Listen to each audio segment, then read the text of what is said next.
క్రైస్తవ విశ్వాసంలో ఇది కొంచెం విభిన్నంగా అనిపించవచ్చు. అయినప్పటికీ అధ్యయనాన్ని అర్థం చేసుకున్న మీరు ఈ భావాన్ని కూడా గ్రహించగలరు అనే ఆ నమ్మికతో నా ప్రయత్నాన్ని మీ మధ్య ఉంచడానికి సాహసం చేస్తూ ఉన్నాను.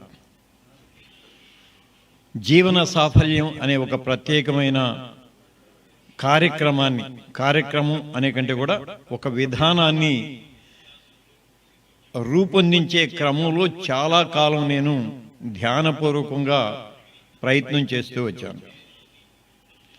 జీవన సాఫల్యం అనే ఆ పేరును ఖరారు చేయడానికి కూడా చాలా ప్రయాసపడ్డాను, లేకుంటే చాలా ప్రయత్నం కూడా చేశాను. ఆత్మ చైతన్యం, జీవన చైతన్యం, జీవన సాకారం, ఇలాగా పలు రకాలుగా ఆలోచన చేసిన తర్వాత జీవన సాఫల్యం అనే ఒక ప్రత్యేకమైన భావనలోనికి నేను వెళ్ళి ఆ జీవన సాఫల్యం కొరకు అష్టసూత్రావళిని నేను సిద్ధం చేయటం జరిగింది. అష్టసూత్రావళి అంటే నేను పాటించే అష్టసూత్రావళి. వీటిని అభ్యసించమని మిమ్మల్ని నేను అర్థించటం లేదు, కానీ వీటిని ప్రయోగించమని మిమ్మల్ని కోరుతూ ఉన్నాను.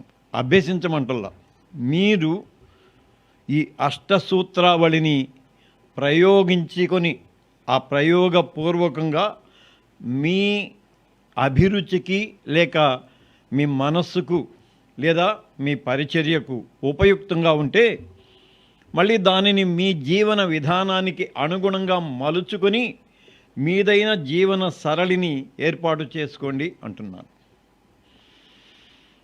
పూర్తిగా ఇప్పటి వరకు ఉన్న క్రైస్తవ సంప్రదాయ విశ్వాసానికి కొంచెం భిన్నంగా అనిపిస్తుంది ఇది. కాకుంటే లేఖన నేపథ్యంలో నుంచే నేను ఈ మాటలన్నీ మాట్లాడుతున్నాను. ఎక్కువ సమయం నేను దానికి వెచ్చించదలుచుకోవాలి, ఎందుకంటే అది ఒక చాలా పెద్ద సబ్జెక్టు కాబట్టి దాన్ని అధ్యయన సదస్సులో పరిచయం చేయాలి అనుకుంటున్నాను. అష్టసూత్రావళికి నేను కేవలం 8 చిన్న చిన్న పదాలను ఎన్నుకోవటం జరిగింది. కేవలం 8 చిన్న చిన్న పదాలు. మొదటిది స్పృహ లేక ఎరుక. స్పృహ లేక ఎరుక.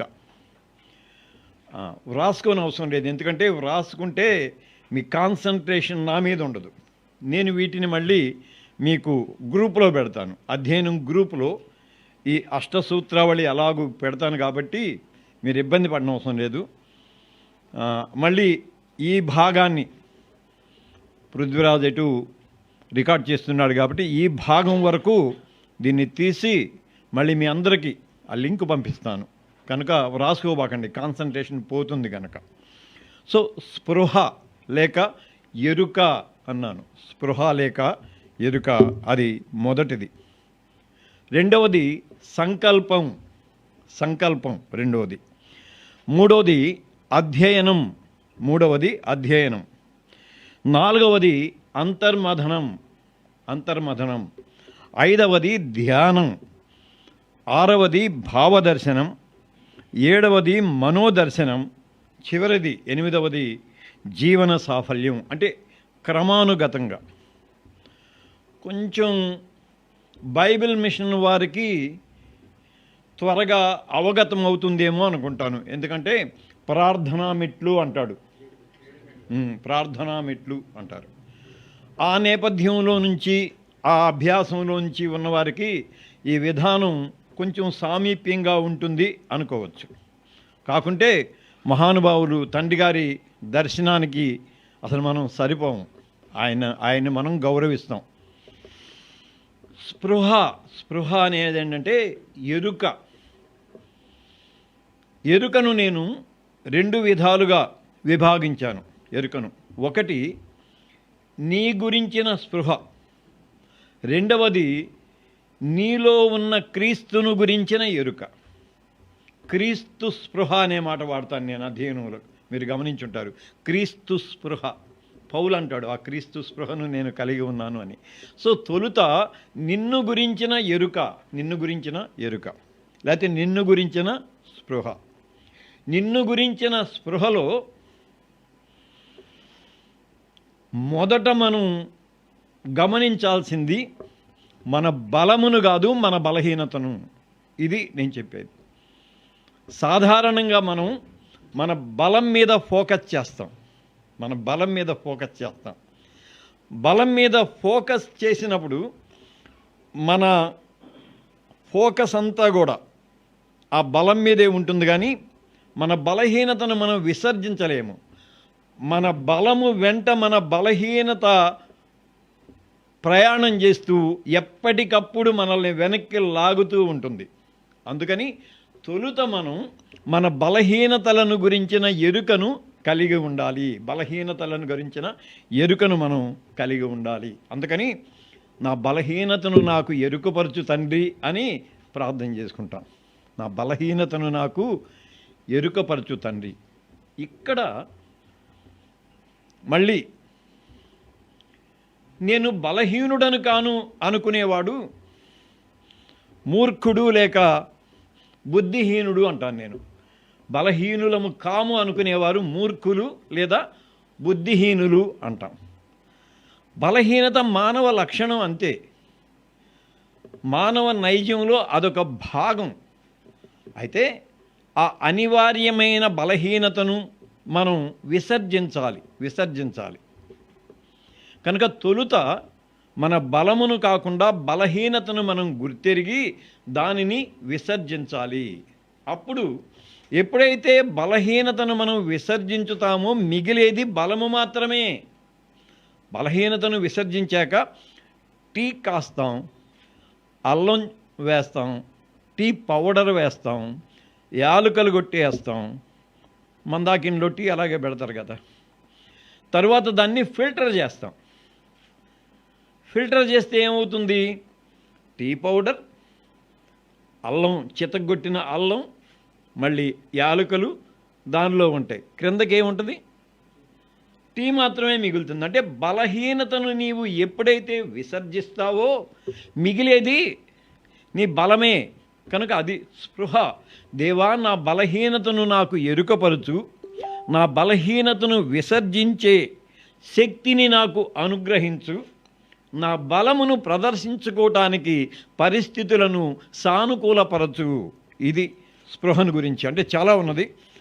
మళ్ళీ బిబిలికల్ బేస్ కూడా ఉంటుంది దానికి. నేను జీవన సాఫల్యం అనే ఒక ప్రత్యేకమైన అధ్యయన కార్యక్రమాన్ని లేక ధ్యాన కార్యక్రమాన్ని రూపొందించుకునే క్రమంలో ఉన్నాను. జీవన సాఫల్యం పేరుతో ఒక ధ్యాన మందిరాన్ని కూడా నిర్మిస్తూ ఉన్నాను. స్లాబ్ లెవెల్కి వచ్చింది. వాడు అశోక్కి తెలుసు. వాడు అశోక్ వచ్చి చూశాడు, మిగిలిన వాళ్ళు కూడా చూశారు. ఇంకా స్లాబ్ వేసుకోవాలి. అప్పుడు దీని గురించిన సంపూర్ణ వివరణ చెప్పేందుకు నేను ప్రయత్నం చేస్తాను. అధ్యయనంలో ఇవాళ మీతో కొంత మాత్రమే నేను పంచుకోవడానికి సిద్ధపడుతున్నాను. ఎప్పుడైతే మన బలాన్ని మనం గుర్తెరుగుతామో బలాన్ని వినియోగించుకోవటానికి మనం సంకల్పించుకోవాలి. బలం ఉంటే లాభం లేదు. బలాన్ని వినియోగించుకోవటానికి సంకల్పించుకోవాలి. సంకల్పం అనే మాట చాలా పెద్ద మాట. ఇప్పుడు జస్ట్ ప్రభు వారి దగ్గరికి వెళ్ళి వెనక్కొద్దాం. ఊరికి అలా వెళ్ళి వెనక్కొద్దాం. గెచ్చమనే వనంలో ప్రభువు తన బలహీనతను వ్యక్తపరుస్తాడు. సాధ్యమైతే ఈ పాత్రను నా దగ్గర నుండి తొలగించు. తన బలాన్ని తెలుసుకుంటాడు. అయినను నీ చిత్తమే సిద్ధించునుగాక. దైవ చిత్తానుసారమైన ఆయన బలమేంటో దానిని గ్రహిస్తాడు. ఆ తర్వాత సంకల్పిస్తాడు. అంటే ఇంకా గెట్ రెడీ టు డై. అది సంకల్పం కోసం నీవు సిద్ధపడాలి. సంకల్పానికి నీవు సిద్ధపడాలి. ఎక్కడ దాకా సిద్ధపడాలి? చివరి రక్తపు బిందువు ఒలికించేంత వరకు సిద్ధపడాలి. అంటే నీ శక్తి అంతటిని వినియోగించేంత వరకు కూడా నీవు నీ సంకల్పాన్ని నిరంతరము కొనసాగించుకుంటూ రావాలి. ఇంకా చాలా ఉంటాయి అన్నమాట. అంటే జస్ట్ టూకీగా చెబుతున్నాను. అప్పుడు సంకల్పాన్ని సంకల్పించిన తర్వాత నా బలాన్ని ఎలాగూ నేను వినియోగించుకోవాలి అన్నప్పుడు అక్కడ అధ్యయనంలోనికి నీ వెళ్ళాలి. ఇక్కడ అధ్యయనం అనే మాట ఏంటంటే, ఒకటి, నీ ముందున్న మహనీయుల జీవితాలను, నీ ముందున్న మహనీయుల వ్యక్తిత్వాలను, నీ ముందున్న మహనీయుల బోధలను నీవు అధ్యయనం చేయాలి. వాళ్ళ జీవితాలను అధ్యయనం చేయాలి, వారి వ్యక్తిత్వాలను అధ్యయనం చేయాలి, వారి బోధలను మనం అధ్యయనం చేసుకోవాలి.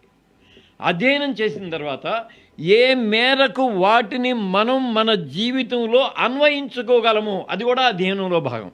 ఏ మేరకు వాటిని మనం మన జీవితంలో అన్వయించుకోగలము. ఆ అన్వయింపు అధ్యయనంలోనే మనకి తెలుస్తుంది. ఇప్పుడు 4వ మెట్టుకు వెళ్దాం. 4వ మెట్టుకు వెళ్ళినట్లయితే అది అంతర్మథనము అన్నాను. అంతర్మథనం ఇది చాలా ప్రాముఖ్యమైనది. ఈ మూడింటిని బేరీజ్ వేసుకుని, అంటే స్పృహను లేక ఎరుకను, సంకల్పాన్ని, అధ్యయనాన్ని, ఈ మూడింటిని బేరీజ్ వేసుకున్న తర్వాత అంతర్మథనం అంటే నా లెక్క ఏంటంటే సంసిద్ధత అంటాను నేను. సంసిద్ధత, అంతర్మథనం అంటే మల్లగుల్లాలు పడ్డాం అంటాం చూడు, అది అంతర్మథనం అయిన తర్వాత అంతర్మథనంలో ఒక కరెక్ట్ డెసిషన్ నీకు వస్తుంది. ఇప్పుడు అంతర్మథనంలో భాగం ఉంటుంది.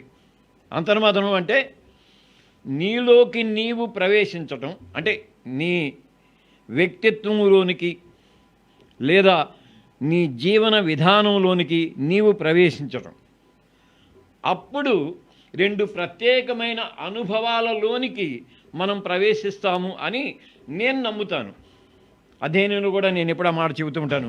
ఒకటేమో భావదర్శనము, రెండోదేమో మనోదర్శనము. 2 మాటలు వాడతాను. ఒకటేమో భావదర్శనము, రెండవది మనోదర్శనము. భావదర్శనం అనేది చాలా పెద్ద మాట. అంటే భావదర్శనము అనేది ఒక విషయాన్ని గురించిన స్పష్టత, అంటే నీ గురించిన స్పష్టత భావదర్శనము. నీ పట్ల దైవానికి ఉన్న స్పష్టత భావదర్శనము. నీ పట్ల ఏ వాక్యం లేకపోతే ఏ లేఖనం లేక ఏ జీవన విధానం నీకు సరిపోతుందో దానిని గురించిన స్పష్టత భావదర్శనము. ఎప్పుడైతే భావదర్శనంలోనికి వెళ్తామో అప్పుడు మనోదర్శనం కలుగుతుంది. భావదర్శనం వేరు, మనోదర్శనం వేరు. మనోదర్శనాన్ని వీక్షించటం, అంతర్ముఖం అనే మాట ఉంటుంది. అంటే నాకు తెలుసో తెలియకో నేను నా 23వ ఏట నుండి ఈ అంతర్ముఖాన్ని అభ్యసించుకుంటూ వచ్చాను. అంతర్ముఖం అంటే వెరీ సింపుల్. 23వ ఏట 23వ సంకీర్తన మీద పడ్డాను నేను. ఆ ఏడాదంతా ప్రతిరోజు 23వ సంకీర్తన ఉదయం సాయంకాలం ఎత్తి వ్రాసేవాడిని. ఆ తర్వాత దాని మీద ధ్యానం చేసేవాడిని. ఎలాగా? అక్కడ నేను అంతర్ముఖాన్ని లేక మనోదర్శనాన్ని అలవర్చుకున్నాను. మోకరించడం నాకు అలవాటు లేదు. ఎందుకు అంటే నేను తప్పు అని అంటలో మోకరించడం ఎందుకు అలవాటు లేదంటున్నానంటే, కొంత సమయం అయిపోయిన తర్వాత ఆ మోకాలి నొప్పి మీద మనసు గుంజి ఉన్న నా బలహీనత చెబుతున్నా. ఇప్పుడు బైబిల్ మిషన్ వాళ్ళు ఉన్నారు, నాకు తెలుసు. నేను ఒకసారి చూశాను, పెద్దమ్మ ప్రమీలమ్మ 3 గంటల పాటు మోకాళ్ళ మీద ఉంది, నిలువు మోకాళ్ళ మీద ఉంది. అసలు నాకు అర్థం కాల.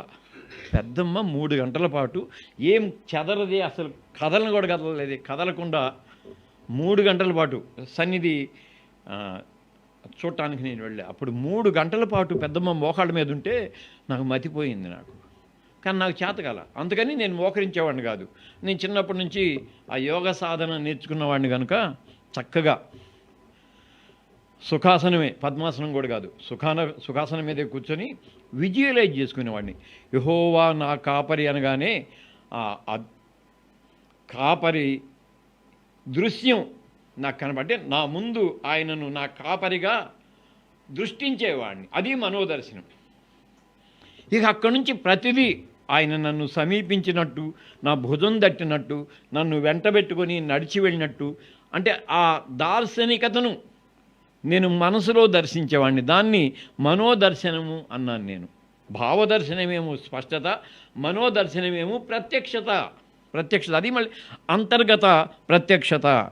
అప్పుడు ఈ ప్రక్రియ అంతా జరిగిన తర్వాత జీవన సాఫల్యము, వీటన్నింటిది జీవన సాఫల్యం అంటే పెద్ద మాట, కానీ నేనేమంటాను, సంతుష్టి సహితమైన భక్తి గొప్ప లాభదాయకమై ఉన్నది. ఎంతమంది ఆ మాటను అర్థం చేసుకున్నారో నాకైతే తెలియదు, కానీ సంతుష్టి సహితమైన భక్తి గొప్ప లాభదాయకమై ఉన్నది. అంటే నీవు చేసే దాని పట్ల నీవు సంతృప్తిని కలిగి ఉండటమే జీవన సాఫల్యము. పెద్ద మాటలు వాడతాం ఎందుకు? దాంట్లో నువ్వు ఏ పని చేస్తున్నావో ఆ పనిలో నువ్వు సంతృప్తిని కలిగి ఉంటే ఇంకా నీ జీవితం సార్థకమైనట్లే, నీ జీవితం సాఫల్యమైనట్లే. కనుక సంతృప్తి సహితమైన భక్తి గొప్ప లాభదాయకమై ఉన్నది. ఇవి నేను ప్రతిపాదించిన అష్టసూత్రాలు. సరే, వాటిని ఎలాగూ ఆచరించాలి, వాటిని ఎలాగూ మళ్ళీ మన జీవితానికి అన్వయించుకోవాలనేది అది చాలా పెద్ద సబ్జెక్టు. కాకపోతే వీటిని అధ్యయనంలో మీకు పరిచయం చేయాలి అనే నా తాపత్రయంతో, కొంచెం మామూలుగా చెప్పుకోవాలంటే నా వ్యక్తిగత స్వార్థంతో మీకు వీటిని పరిచయం చేస్తూ ఉన్నాను. మళ్ళీ చెప్తున్నాను, స్పృహ లేక ఎరుక, సంకల్పము, అధ్యయనము, అంతర్మథనము, ధ్యానము. ఇక్కడ మళ్ళీ ధ్యానం అనే మాట గురించి చెప్పాలి. ధ్యానం అనగానే మనం గౌకన ధ్యానం అనగా శ్వాస మీద ధ్యాస అని చదువుతూ ఉంటాం. నేనంటాను, ధ్యానము అనంటే ఎక్కడో ఒక చోట కూర్చొని కళ్ళు ముక్కులు మూసుకొని లోపలికి గాలి పిలిచి బయటకు వదిలిపెట్టడం ఇది కాదు. నేను నిరంతర ధ్యానము అంటమాట. నేను ఈ మాట అధ్యయనంలో కూడా వాడుతూ ఉంటా. నిరంతర ధ్యానము, నిత్య ధ్యానము అని. జస్ట్ 2-3 పదాలు, అయితే 2-3 పదాలతో కలిగిన ఒక వాక్యాన్ని నేను నా ధ్యానానికి కొన్ని వాక్యాలు సిద్ధం చేసుకుంటా. పాత నిబంధనలో, పూర్వ నిబంధనలో ఉంటుంది క్షమావాక్యములు. నువ్వు లేచినప్పుడు, కూర్చున్నప్పుడు, నడిచేప్పుడు, పని చేసేప్పుడు, పడుకునేప్పుడు దీనిని అభ్యాసం చేయాలి అంతే. మాట వరుసకి నేను మా అమ్మ మీద ఇప్పటికీ ఆధారపడి బ్రతుకుతూ ఉన్న వ్యక్తిని. నేను సిగ్గుపట్టల. మా అమ్మ టీచరు, రిటైర్ అయిపోయింది, 92 ఏళ్ళు. అమ్మ నాకేం కాదే, నువ్వు ప్రశాంతంగా పోవే అని నేనంటే ఆమె తగువాడుతూ ఉంటుంది ప్రభువుతో. నేను సేవకి ఇచ్చాను వీడిని, ఏమీ ఉద్యోగం చేయకుండా, మరి వీడు ఎలా బ్రతుకుతాడు? వీడేమో పిడుగురాళ్ళలో గుడి పెట్టుకున్నాడు, చర్చి పెట్టుకున్నాడు.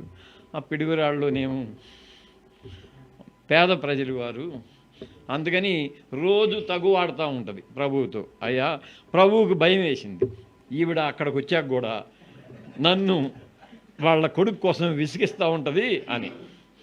ఇది వాస్తవం. నేను నిరంతర ధ్యానం చెబుతా. మంచినీళ్ళు తాగేటప్పుడు, ఒక ముద్ద భోజనం తినేప్పుడు, ప్రతి క్షణం నేనేమంటుంటా, అమ్మ నీ సన్నిధానానికి చేరేలోపు నాకు ఆర్థిక పరిపుష్టి కలుగచేయదేవా అని ప్రార్థన చేస్తాను. మళ్ళీ ఆర్థిక పరిపుష్టి అంటే అన్నీ కాదు అంటే నా అవసరాలు. ఇది ధ్యానం అంటాను నేను. ఇది ధ్యానం అంటే నువ్వు ఏం కావాలనుకో అది నిరంతర ధ్యానం. దానికోసం ప్రత్యేకంగా నువ్వు మోకరించి ఒక చోట ప్రార్థన చేయాల్సిన అవసరం లేదు. ఇప్పుడు నలకాయ తాగాం కదా, థమ్సప్ త్రాగుతూ కూడా ఈ మాట చెప్పుకుంటా నేను. ఈ మాట నేను చెప్పుకుంటూ ఉంటా. నువ్వు నడుచున్నప్పుడు అది ధ్యానం అంటే. ధ్యానం అంటే నువ్వు ప్రత్యేకంగా ఒక ప్రత్యేక సమయాన్ని కేటాయించడం కాదు. నీ మనసా వాచ కర్మణ ఒక భావనను నిరంతరం నీలో ప్రవహింపజేస్తూ ఉంటామే, అది ధ్యానం, నిరంతర ధ్యానం అనమాట. ఆ నిరంతర ధ్యానంలో సడన్గా ఆకస్మికంగా భావదర్శనం కలిగిద్ది. ఒక్కొక్కసారి ఒక్కొక్క పదం కోసం 10-15 నిమిషాలు తల్లకిరిందులవుతాను నేను. అధ్యయనంలో చెప్పడం కోసం రిధం కావాలి నాకు. ఆ పదానికి ఈ పదానికి రిధం కావాలి. ఆ పదం కోసం అలాగా ఇబ్బంది పడుతూ ఉంటారు, చాలా ఇబ్బంది పడుతూ ఉంటా. 2 గంటలు 2:30 అప్పుడు సడన్గా మెళుకు వచ్చింది. ఆ వాక్యం అలాగే ఒక ప్రక్కన నడుస్తూ ఉంటుంది. సడన్గా మెళుకు వచ్చేసి ఆ పదం గుర్తుకొచ్చేసింది. వెంటనే తడువుకొని సెల్ ఫోన్ ఎక్కడుందో తీసుకొని దాంట్లో టైప్ చేసేసుకుంటా. అది భావదర్శనం అంటాను నేను. దానిని నేను అంటే నీ మనసులో అలాగే ఉంటే మనసు తన పని అది చేసుకొని పోతూ ఉంటుంది. ఒక్కోసారి తెల్లవారుజామున లేదు 8:30 9 గంటలప్పుడు ఇంకా అధ్యయనం ప్రారంభం చేసేప్పుడు కూడా టక్కన ఒక పదం గుర్తొస్తుంది. అంటే అక్కడ వాడాల్సిన ఒక అప్రోప్రియేట్ వర్డ్ వెంటనే దానిని తీసి టైప్ చేసుకుంటా. అది భావదర్శనం. భావదర్శనం అనేది ఒక నిరంతర చర్య. నువ్వు ధ్యానం చేస్తూ ఉంటే అంటే నీ మనసులో దానినే నీవు కేంద్రీకరించుకొని ఉంటే ఖచ్చితంగా భావంతో దేవుడు నిన్ను పలుకరిస్తాడు. భావశుద్ధిను నచ్చి సంతోషావసరముల నిడుదువని ఇదే. ఎంతమంది అసలు ఆ మాట గుర్తుంటారో నాకు తెలియదు, కానీ భావశుద్ధిను నచ్చి సంతోషావసరముల నిడుదువని ఇదే. అసలు ఎంత పెద్ద మాట. ఎప్పుడైతే భావశుద్ధి కలుగుతుందో నీ సంతోషానికి కావలసిన అవసరతలన్నీ సమకూరుతాయి. రియలైజ్డ్ ఎస్కటాలజీ అంటాను నేను. సంతోషాలన్నీ సమకూర్తి. భావదర్శనం ఎప్పుడు నెరవేరుతుంది అంటే మళ్ళీ మనోదర్శనం అంటే నువ్వు విజువలైజ్ చేయాలి. నువ్వు విజువలైజ్ చేయగలిగితే అది మనోదర్శనం. ఆ తర్వాత జీవన సాఫల్యం. సో ఇవి అష్టసూత్రాలు. ఈ అష్టసూత్రాలకు ఒక ధ్యానాన్ని నేను ఏర్పాటు చేసుకున్నా. ఇదిగో మా చర్చిలో, పిడుగురాళ్ళలో ఉన్న మా చర్చిలో ఉన్న వాళ్ళందరిలో అంతో ఇంతో యాక్టివ్గా ఉండేది పిల్ల. దాన్ని బట్టి అర్థం చేసుకోండి అంటే మిగిలిన వాళ్ళు ఎలా ఉంటారని. అది బైబిల్ చదవగలదు. కావాలని తీసుకొచ్చాను ఇవాళ నేను. అమ్మ చూడవే, ఇవన్నీ చూస్తే నీకు అర్థమవుతుంది అని. అంటే మిగిలిన వాళ్ళంతా ఇంకా కానీ ప్రతి 3వ గురువారం మేము అక్కడ మౌన ధ్యానం చెప్పుకుంటాం. మౌన ధ్యానం పెట్టుకుంటాం 2 పావు గంటలు. అలాగే మౌన ధ్యానంలో ఉంటాం. సంఘం అలవాటు పడి అంటే చిన్నగా వాళ్ళు అర్థం చేసుకోవటం మొదలుపెట్టారు. భావదర్శనం కోసం, మనోదర్శనం కోసం వాళ్ళను సంసిద్ధం చేసి వాళ్ళని దానికి చేస్తాను. సో అలాగూ అంటే నేనేమంటున్నానంటే ఇది నా ప్రత్యక్షత. నాకు కలిగిన ప్రత్యక్షతే నీకు కలగాలి అని కోరుకోవట్లా. ఎందుకంటే నీ పరిచర్య విధానానికి అనుగుణమైన ప్రత్యక్షత దేవుడు నీకు అనుగ్రహిస్తాడు. నా ప్రత్యక్షత పరిశుద్ధరావు కలిగితే పరిశుద్ధరావు సువార్త సందేశకుడు కాలేడు. 10,000 మందిని ఆ పిల్లాడు రంజింపజేయలేడు. నా ప్రత్యక్షత కనుక పొరపాటున పరిశుద్ధరావుకి వస్తే ఇంకేమన్నా ఉందబ్బాయి, అవుట్, అంతే.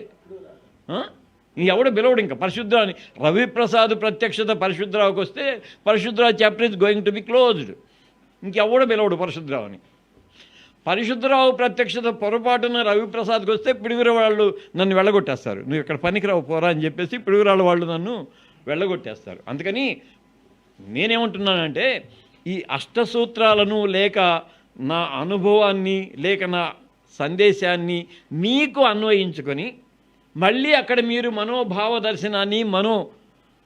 దర్శనాన్ని పొందటానికి ప్రభు ప్రత్యక్షత కొరకు అడగండి. దేవా, నా పరిస్థితుల్లో నీవు ఎలాంటి భావదర్శనాన్ని ఇస్తావు, నీవు ఎలాంటి మనోదర్శనాన్ని ఇస్తావు, అది ఎలాగూ నా జీవన విధానానికి. జీవన విధానం అంటే మళ్ళీ మామూలు కాదు. నీ జీవన విధానం అనేది క్రీస్తు తత్వమే మన జీవన విధానము, క్రీస్తు ప్రబోధమే మన జీవన విధానము. దానికి నీకు అనుకూలమైన ఒక ప్రత్యక్షతను అనుగ్రహించు తండ్రి ఈ అష్టసూత్రాలను నేను నిర్ణయించడం జరిగింది. సో దీంట్లో భాగంగా తేలిగ్గా ఉండటం కోసం, అంటే తేలిగ్గా అనే కంటే కూడా ఎలాగూ మనకంటూ ఒక ధ్యాన సూత్రాన్ని మనం మానసికంగా సిద్ధం చేసుకోవాలో దానిని కొద్ది నిమిషాలు మనం ధ్యానంలో చెప్పుకుందాం. నేను ఎంత 2 లేకపోతే ఒక 5 నిమిషాలు దాన్ని చెప్పుకుందాం. చక్కగా కళ్ళు మూసుకొని ధ్యానంలోనికి వెళ్దాం. ఒక 5 నిమిషాల్లో నేను ముగించేసేస్తాను ఇది. అయితే చాలా సిన్సియర్గా, చాలా సీరియస్గా చెబుతున్నాను నేను. ఒక 5 నిమిషాలు నీ మనసుతో నువ్వు నేను చెప్పే మాటల్ని నీ మనసులో విను, చెవులతో వినొద్దు, నీ మనసులో విను. మళ్ళీ నీ అంతర్ముఖంలోనికి నీవు ప్రవేశించు, నీ అంతర్ముఖంలో దీనిని ఆలోచించేసి ఆ తరువాత నీకు అనుగుణంగా వీటిని మలుచుకోవడానికి ప్రయత్నించాయి. కళ్ళు మూసుకుందాం.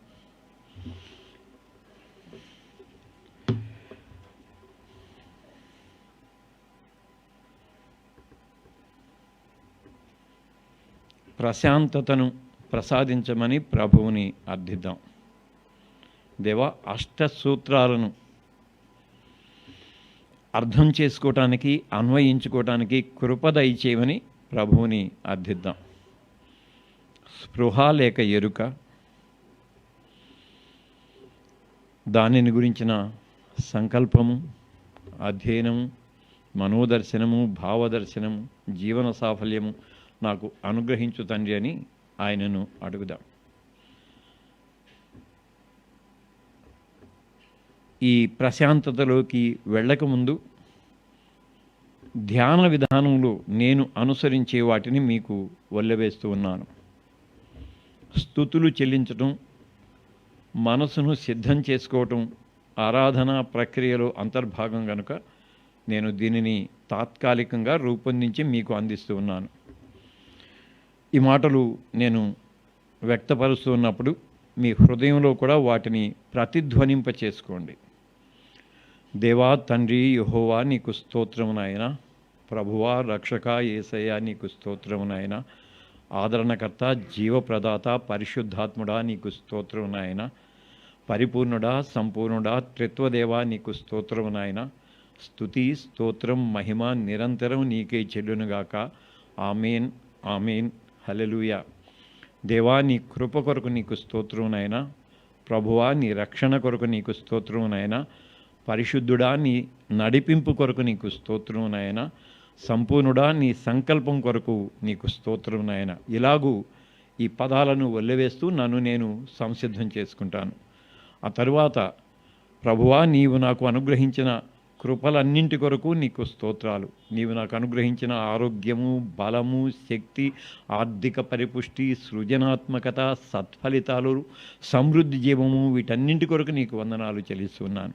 నా పనులన్నింటిలో నీవు తోడుగా ఉండి సాకారం చేయుతండని ఆయనను అర్థిస్తాను. ఇంకా అక్కడి నుంచి నా పనులన్నింటినీ జ్ఞాపకం చేసుకుంటాను. గడిచిన రాత్రంతా క్షేమంగా కాపాడావు, నీకు వందనాలు. కాలకృత్యాలలో తోడుగా ఉన్నావు, నీకు వందనాలు. ఇంకా ఇవాళైతే ఈ దిన ప్రయాణాన్ని అంతటినీ పర్యవేక్షించు తండ్రి. అలాగే అధ్యయన కార్యక్రమాన్ని ఆశీర్వదించు తండ్రి. మళ్ళీ క్షేమంగా ఇంటికి రావడానికి కృపదయిచి, అలాగూ ఈ దినం నువ్వు చేయాల్సిన ప్రతి పనిని, ఒక్కొక్క పనిని చెప్పుకుంటూ ఆయన సన్నిధానంలో విజ్ఞాపన చేసుకొని ఆ తరువాత దేవునికి కృతజ్ఞతాస్తుతులు చెల్లిస్తాం. కనుక ఇలాగూ ఈ ధ్యానాన్ని మన హృదయంలో నిర్వహించుకుంటూ ఉంటే విజువలైజ్ చేసినట్టు, అంటే అంతర్ముఖంలో మనం ఆయన సన్నిధి సాక్షాత్కారాన్ని అనుభవించిన ఆ స్పృహలోనికి వెళుతాం. దేవా, అధ్యయనాన్ని లేక ధ్యానాన్ని తమ హృదయాలలో ప్రతిష్ఠించుకున్న ప్రతి బిడ్డను మీరు దర్శించి వారి జీవన విధానానికి, వారి ప్రత్యక్షతకు సరిపోలు రీతిగా వారికి ఈ అధ్యయనాన్ని రూపాంతరపరచమని, ఈ అష్టసూత్రాలను వారి జీవితంలో యథార్థపరచమని యేసు పుణ్యనామం పేరిట వేడుకొనుచున్నాము తండ్రి. Amen. Thank you so much.